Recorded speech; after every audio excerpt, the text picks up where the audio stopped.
Oke, ini kita harus ambil dulu mana yang bagus, yang besar-besar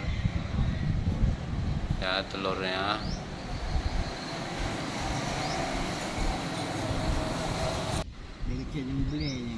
Nah, beginilah prosesnya, kita pilih mana yang bagus, yang besar. Nih ya guys, ini kita lagi proses. Nah, ini dia. Kita pilih mana yang mau kita pakai dan mana yang mau kita buang.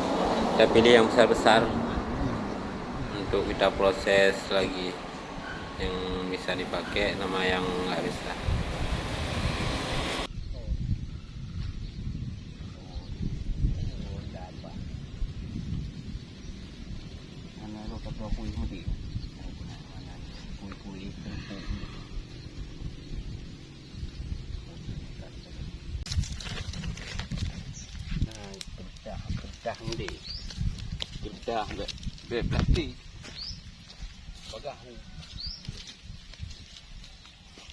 Setelah kita ambil yang bagus, nah sekarang kita proses lagi, proses pembakaran api untuk kita bakar yang udah kita pilih tadi. Nah, ini dia sudah siap.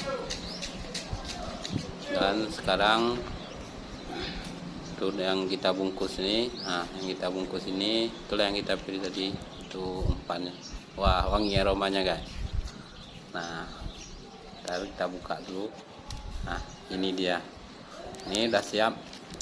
Sekarang kita mancing. Let's go.